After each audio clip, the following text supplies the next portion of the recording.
Hello everyone, today we'll discuss the topic of AI, artificial intelligence, if we can trust it or maybe we shouldn't. I am Słomka Rafał from Polish team. Okay, I will go to first slide, which is who am I? I work in IDEMIA since April this year. I was working, and now I'm working as senior data developer in identity domain. Before I was working in many different fields, starting from Android development, computer vision with deep learning, some machine learning for price evaluation, this kind of things, but especially everything was around data processing. Then I was also in meantime working with some automation in agriculture, and broadly speaking, I just like to automate stuff. We will start this meeting with introduction to artificial intelligence, then we go through some theoretical points. I am also a person which is, let's say, computer vision oriented, so I will be mostly talk around these topics. Then I will also give some advices if anyone wants to start to working this kind of things. Then we will discuss common problems, some examples, and on the end we will ask one important question: can AI take over control? And also I want to add some disclaimer that I did the best I can to be as less technological as I can. So I hope it will be a good presentation, not only for technology-oriented people, but for everyone. Thank you, and have a good presentation. Yes. We would start with what it is, this artificial intelligence. Broadly speaking, when I hear artificial intelligence, I have like few different feelings because I have worked a little bit with it, and I know that this AI shortcut is often used as buzzword, as cloud native, as blockchain. Everyone wants to have AI because it's great, it's sexy nowadays to have AI, and especially some startups, we can very often hear, okay, we have AI, but what is it, this AI? Yes? Because mostly, especially when I'm talking, for example, with my dad, it's like, no, it's something wrong for sure, because we should be afraid of this kind of things. As for example, we had great examples in movies like Terminator, Matrix, Skynet, this kind of things, and we could have like, this little cold feeling in the neck when saying, oh, it's artificial intelligence. But reality could be totally different. That, yeah, we have artificial intelligence, but that's not dog, right? Yeah, okay.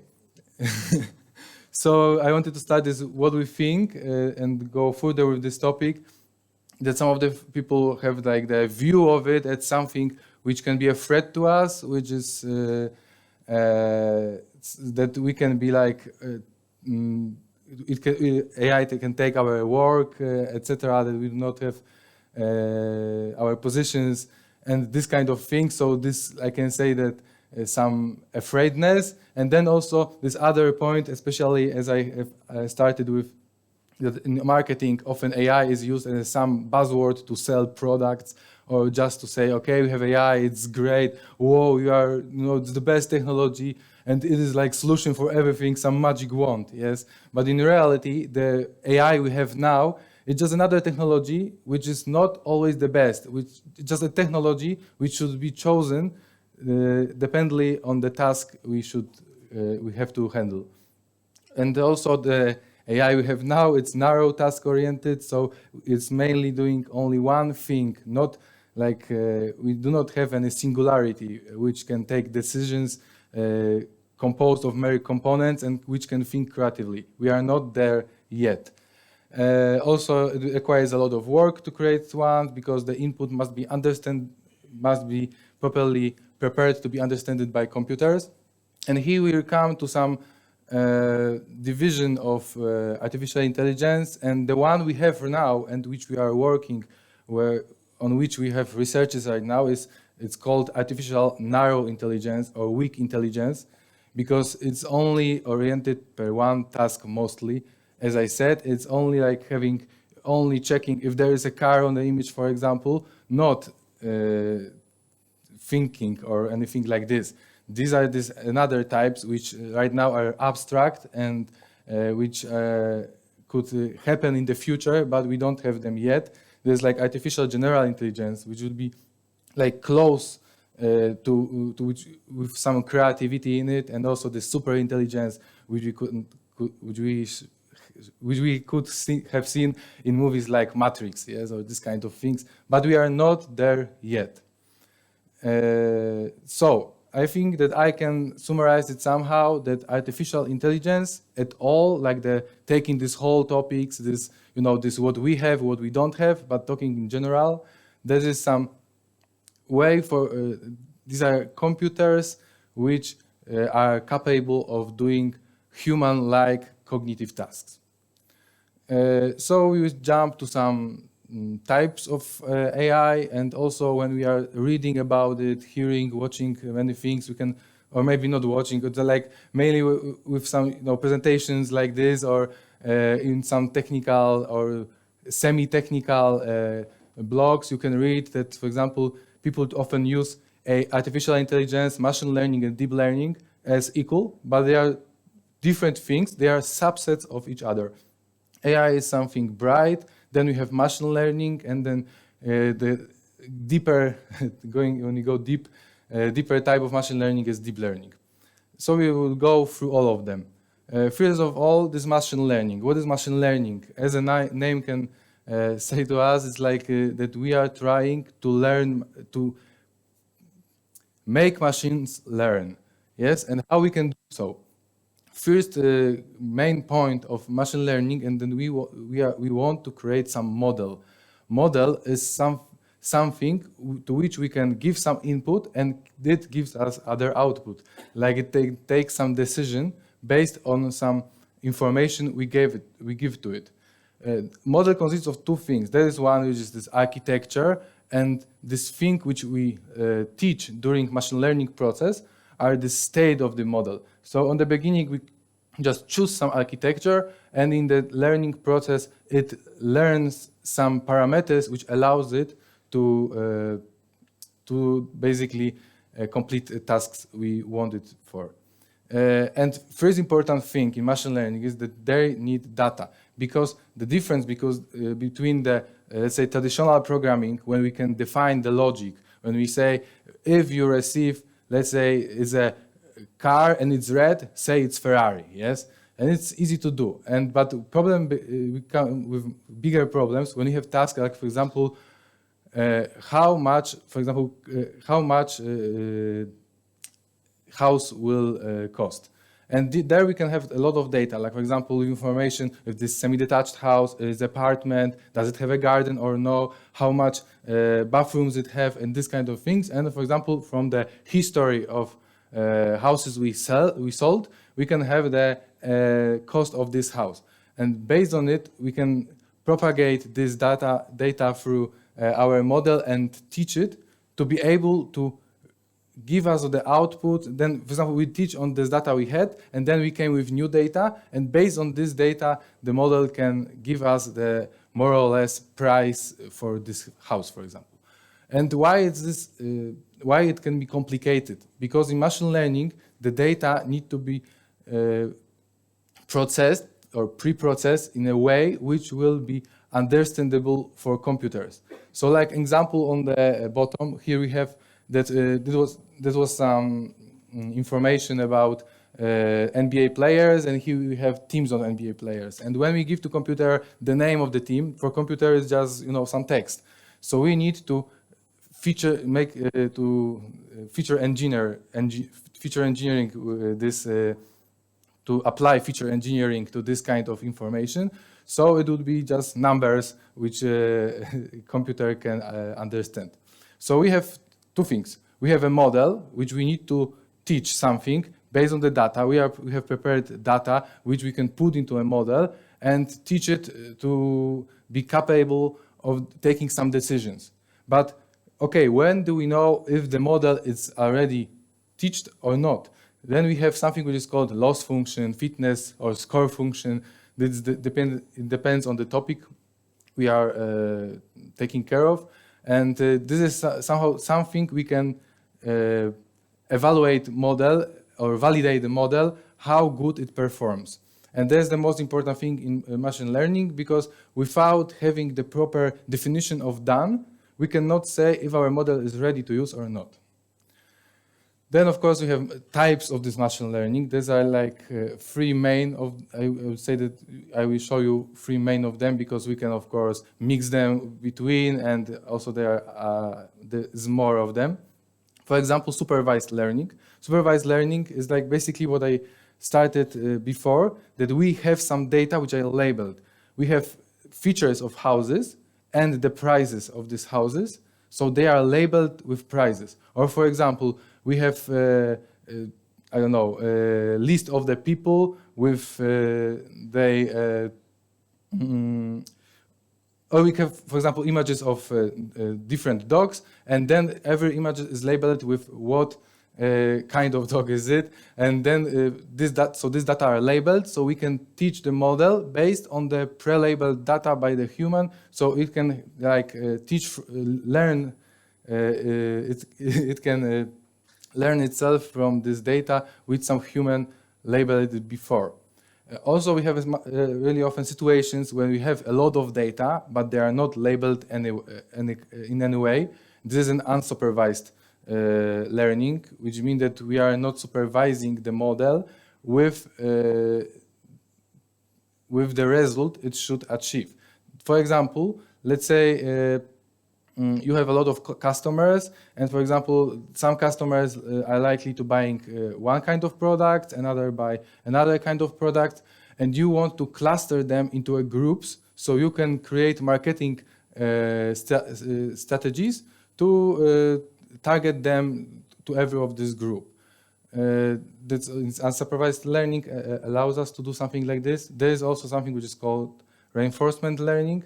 And here is another process of learning. Here we have some environment. This is really often used in games. For example, when you have an agent which is playing a game, it is doing some actions in this game, in this environment. Then we review the score of this agent, and if it was okay, we reward it. If it wasn't, we do not reward, or even we do not reward it. And when it's rewarded, it changes its state and tries to get better and better result. There is some example of it. It is the reinforcement learning with genetic algorithm. It works like this, that this is a Flappy Bird, a very popular game, yes, and we are creating a population of birds. The bird is receiving the information how high it is and how far from the obstacle, and based on it, it decides itself when it should jump, when it should be tapped. Yes, and when we create the population like this, and some random, they are on the beginning, they are tapping randomly, but thanks to this fitness function, which is checking how far this bird has achieved, we are scoring them and taking the best of the birds, and from them we are creating next population by mutating only the best ones of them. And in next epoch by epoch, they are going further and further. Of course, there is not so easy like this. There are different things happening, etc. But more or less, it's something like this. Then we go to deep learning. Main difference between machine learning and deep learning, which is like the next step of it, is that in machine learning, we needed to make this feature engineering, to extract features from data we have. And these extracted features were going to some model, and then we were able to learn, to teach this model, and to receive some, let's say, classification model. We decide to is car or not car. In deep learning, we are using techniques which allows us to just take the input, and model in the learning process teaches itself, or rather is squeezing and adjusting itself to find the proper features and use them. Because in machine learning, we were giving this feature, and the model was deciding which feature is more important and which of them are like mainly creating the price, and he can decide, okay, the number of doors is not important, I'm not looking on it. The model in deep learning is capable of it. But in deep learning, this, for example, we use in images. We just give image, and the model by itself in learning process finds what it should look for. For example, if there is some special shape or something like this, it finds features by itself. we are able of doing this kind of things because of thanks to artificial neural networks. They are basically, neural networks. Everyone is thinking, okay, so there are neurons and they're connected to each other, and probably, the signals are going. Okay, more or less, this is how it works, and this is why we call it neural networks. But our neural cells are much more complicated, and processes much more complicated at all. But more or less, architecture is similar. So we have the input layer. So there is our part of the model which receives the data. For example, image. Yes, so we can know that image is just some pixels. So the input is like all pixels are coming to the input. And on the end of it, we have output layer, which gives us the final decision. For example, if it was this regression, like finding the price of the house, then there will be one output with this price. If there is some classification problem, so we are classifying it, for example, this is a banana or not, then we will have the two outputs, one saying yes and other not, or differently, or it's banana or toaster, etc. And also we've got this part, which is this hidden layers.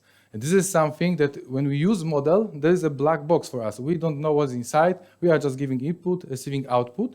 And these hidden layers are responsible for extracting these features. And then in training process, they are learning how they are changing their parameters to be capable of reading these features. And when I'm saying parameters, I mean weights. And what is it? I can start with it. These points in this neural network, these artificial neurons. This is more or less something like this. The inputs are coming to every neuron, and on every input we are multiplying them by some weights. Weights is something. This parameter which is random on the beginning, on 0, depends on the way we are learning it.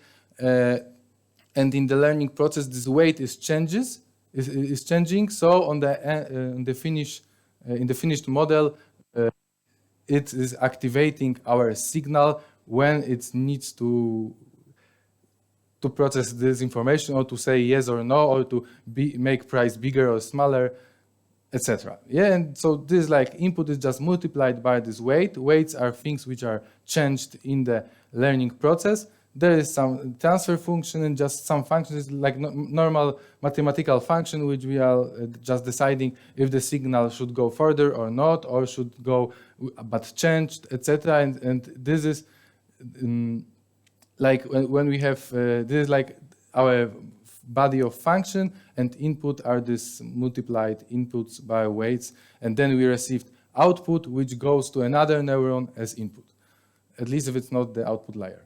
Yeah, and now, okay, I think I can do this. So I will show you some demo. Yeah, I know.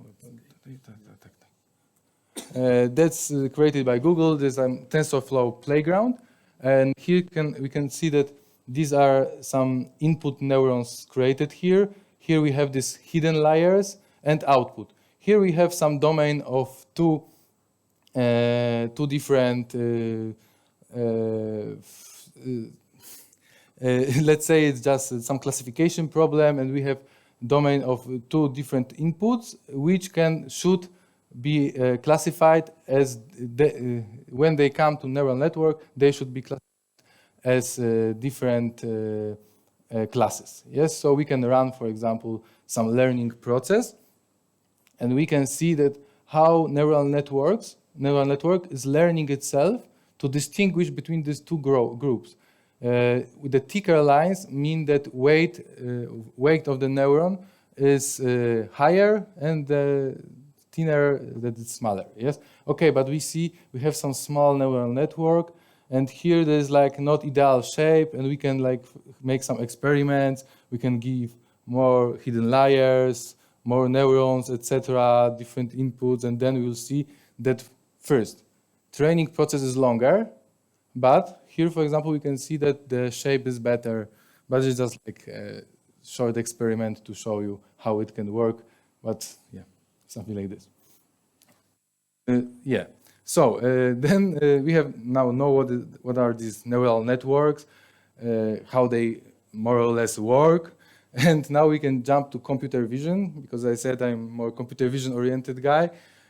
So from the history, of course, from years we are using computer vision for many things. We are just making photos better. In every phone, every camera is doing a lot of filtering, etc., to make image better or to enable us to read something from the image. For example, if we just want to have some shapes, if you want to get only shapes from the image, etc., etc., then also one time researchers started to go into some object detection. Like, for example, they wanted, to detect face on the image. And for example, in the beginning of our century, there were some methods like this HAA cascades, where they were, for example, they were looking for some differences in gradient, the changes of, just the change between pixels in the image enabled us to find some features, and then these features were, thanks to finding them, and when we were able to find correlation between them, and then we could detect the face. But of course, it was the beginning. It was not really accurate. Then we have also this histogram of oriented gradients, which were checking the gradient, which is basically the change in the image, how big is it. And for example, it was enabled us to do some persons detection, but of course, accuracy was not the best. And then came year 2012. Of course, the work was done before. We know about neural networks. Then in last century, they were working a lot of it. On the beginning of this, researchers made a lot of work. And then in 2012, one team which was taking part in some ImageNet competition in image recognition, they have successfully used neural network using convolutional neural network, which is like type of neural network, to make image recognition.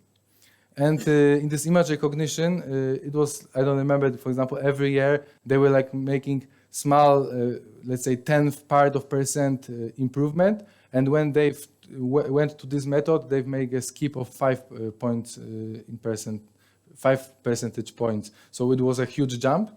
And basically this convolutional neural networks, well, because I said that in normal neural network, we take whole input. So for image, let's say it's like 25 pixels per 25, then we have much more, 500 pixels to read, and when the image is bigger and bigger, we have a lot of pixels to read, and theoretically our neural network then needs to detect the same things in different places. And they came up with idea to take small parts of an image and search for the same feature in many parts, and then thanks to it, it was able to, of course, neural network finds these features and decide which ones to find and which ones to use by itself in learning process. But it was finding these features, then the next layer finds the features between features, and next features between features of features. And thanks to it, on the end, it was able to classify, for example, what it is on this image. Maybe this would show us better. As I said, for example, first layer is searching for some basic shapes, like lines, etc., this gradient changes. Then next connects more of them. And another one connects features of features, creating more complicated features. Of course, it's not working totally like this, but I think it gives some vision what it's doing under the hood. Yeah, and it's like connected here. And to show you how much it has changed, this 2012, it was AlexNet, the name of the architecture. You can see that this is the neural network. It has like 1, 2, 3, 4, 5, 6, 7, 8 layers. It has 7 hidden layers and 60 million parameters. And also, one important thing, why the team was capable of doing such things, it was because they started to use, because training such neural network, it's a really highly computational problem, because it's a lot of things to compute, but they are like similar. So they went into IDEA and started using graphic cards, which are better in this kind of tasks, So thanks to this, they were able to train this deep learning model. And then we have some changes. Then were next technologies, of course, great players like Google started doing it, and they were doing bigger and bigger models. And here also, one important thing, they were impossible to just add next layers, because it was multiplying the amount of parameters, which there were already a lot of them. And it was really hard to train, for example, this kind of models like this VGG. And they've come up with new ideas, creating these neural networks are much complicated these days, which we can see by 8 layers, 2012, and today, for example, like in 2018, there was an efficient net, and it has like more than 200 layers, but less parameters than first of it. Yeah, and it gives us much more possibilities of, it's much more accurate. And here I also mentioned a few things like object detection, image recognition. These are like most popular tasks in computer vision. Here we have the example from this competition, this ImageNet something. Here we can see that this image recognition is like that we take just one photo, and based on this photo, decide what is it on this photo. And of course, there are some pictures which we are not sure what should be, but they are labeled some way, and they will always be wrongly identified. Yeah. Then we have also this object detection, which is like better because we are not just saying what is on the image, but we are finding some object and then saying what is it. And then further thing is like object segmentation, which is giving us not only this bounding box, but shape of detected object. There's also much more thing connected with it. We have things also like object to speech that, for example, neural networks, but okay, this is like another topic. I think it's okay. If you want to start with AI because it's cool, I want it in my home, I want to check if my dog went inside or is outside. It's really capable these days. There are a lot of machine learning frameworks you can use with deep learning, with, of course, from NVIDIA for accelerating our training process with graphic cards.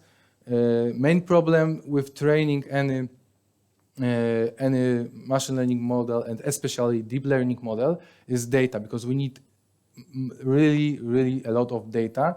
So one way is we can just use already trained model, or retrain already trained, but it's not so important. But we can use some model which is already ready, so we can just import it to ourselves and just use it. Or we can use also, there's a lot of open images datasets, which a lot of huge companies are labeling data. So thanks to it, we can use this data to train our own models. As I said, training is needs a lot of computation. You can, of course, build your own machine. 6 GPUs, for example, you can count by yourself how much it will be. But also we have available online interpreters which we can use for training. For example, there's also some site or some platform project Kaggle, which is like a platform for making competitions in machine learning. For example, a huge company like Netflix comes to Kaggle and says, okay, I want a recommendation system. Who will give me the best accuracy will get 1 million. And it's like normal on the Kaggle, but of course it's not so easy to do it. But this is a platform like this, and they also give you this interpreter so you can use their machines to train your models. There is also something like Google Colab. It's also a great thing from Google, where you have some notebook when you can code and train your models using Google's machines, not only GPUs, but also TPUs, which are like next generation machines for training deep learning and especially deep learning models. Also, there's like a tremendous amount of tutorials over internet, so it's not a problem if you want to check if your cat is inside or not. You can do it. It's really easy. And also, if you don't want to code, but you want to try to check how it works and train yourself, something to just see how it works, there are also things like this teachable machine. So just using your browser and your camera, you can, for example, train some model to say if you are raising your hand or not. Or you can just contact me also. I'm open. But everything is beautiful, but reality can be cruel. We came now to common problems. Deep learning, as I said before, is strongly data-driven. It's like you can do nothing, because normally in this classic programming, you can do great things using statistics, you can do great things using classical computer vision, but you are the person who defines how decision is taken. But when you want the artificial intelligence model to do it for you, you need to have proper amount of data so it will not fail. Because if you would not have enough amount of data, you would need to use a smaller model. When you use smaller model, it would never be so accurate, etc. Also, there's important thing which is skew when your data are not properly distributed. I mean, when you have unbalanced data set, for example, you want to detect shoes, or maybe what kind of shoe is it? Is it high heel or football, or I don't know what are the kind of shoes, but and for example, you have 99% shoes which are football shoes, then you would always receive the output football shoes, and you would be 90% accurate. There's another problem which we need to take into consideration, the proper loss function, etc., etc. Not important, more or less we know what you're talking about. Also, small differentiation in the data. That when we have a group of data, and when you want to teach some classificator, like I said before, for just checking what kind of boots are they. Yeah, for example, you are working for some company which is selling used boots, and you want to ensure that categorization is made proper because people make mistakes, and you want to have some model which will ensure that proper boots are in proper category. And let's say someone is selling high heels boots, but he made a photo on grass. And then it turns out that your model is saying that they're football shoes. Why? Because all the football shoes or photos of football shoes you had in your dataset, which you used to learn model, were on the grass. And model focused on the feature which was mostly relevant for this football shoes, and it was grass, not the shoes itself, and it learns wrongly. And this is because the small differentiation of data. These are also, for all these problems, we have some solutions. Yes, for small differentiation, we also, like here, that, for example, we have also things like focus detection, that we are taking into consideration only that what is on front of the image, not the background. For skew, we have some mechanism for taking, for balancing data sets. For amount, we have data augmentation. So we take every image and squeeze it in different shapes, mirror it, etc. So we have more data automatically. Also, there's a problem with choice of architecture and learning parameters, because one thing is that model is learning by itself, by how it is learning, and in which way, or these are parameters you need to set by yourself. Also, when you give a too big model and too less of data, it would be unable to learn, and etc., etc. And here we come with two main differences in what's going wrong. We have underfitting, overfitting. Underfitting is when model is unable to reach high accuracy, and overfitting when model is really good with your data, but is working wrong with any other from any data which were out from your data set, which even new. And for example, when you are using it in the production, it turns out that it's not working as it works in the learning process. Also, a topic which is much more is researched much more last years. It's adversarial attack, because it turns out that we can hack images to give other results that they should. Like, for example, here we have example with Panda, which was Panda. We added some noise, which is for us unable to see, but model has selected, has evaluated this panda image as gibbon. And also the more problems with bigger value, because they can have bigger damage, is, for example, sign recognition in autonomic cars. That adding some strange things which we didn't prepare the model properly for can happen with, for example, reading wrongly a sign. Also, it allows doing some hacks, like, for example, there is some, here was used some YOLO model for object detection, and YOLO is not you only live once, but you only look once. And it was hacked with using some specially prepared image, which happens that person was not detected.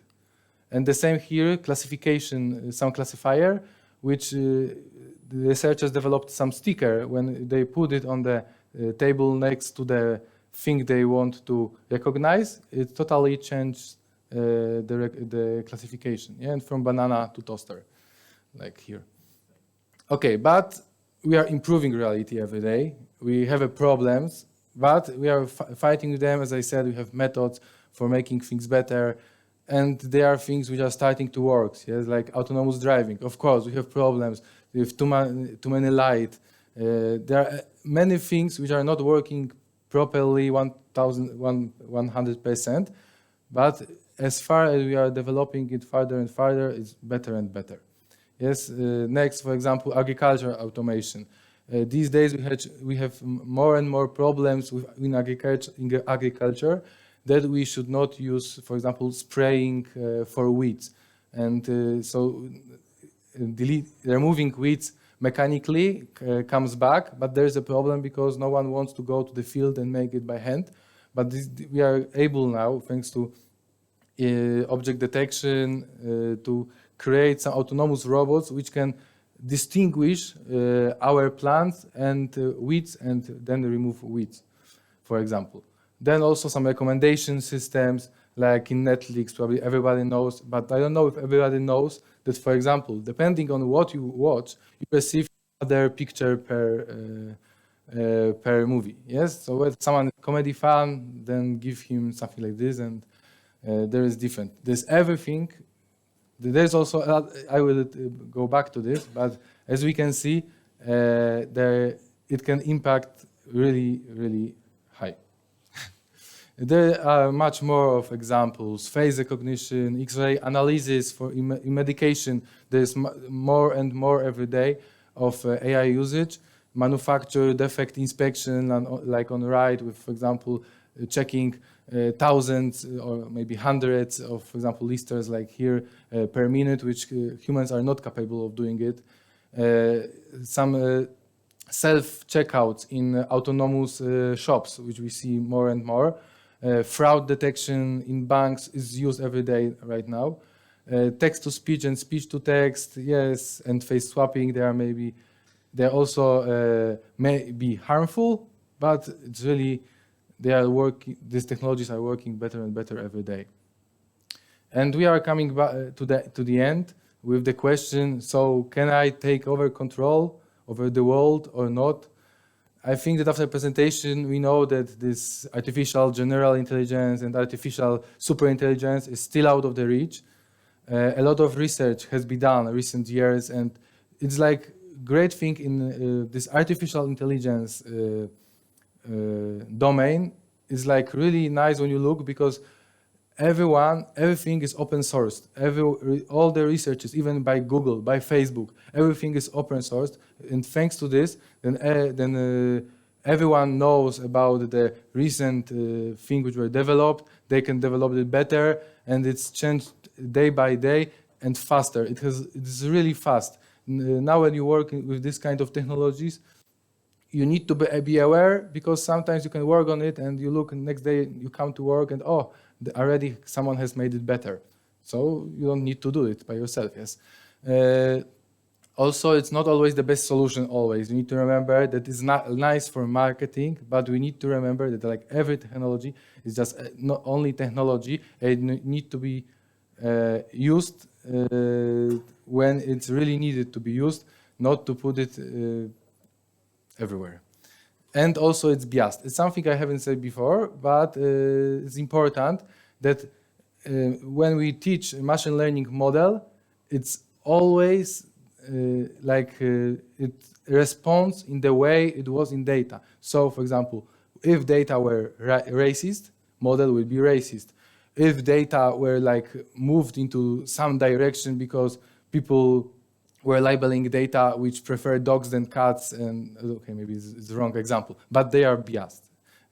But there's also great news of it, because it's like great toolkit for some tasks and many tasks, and it's like helping us every day.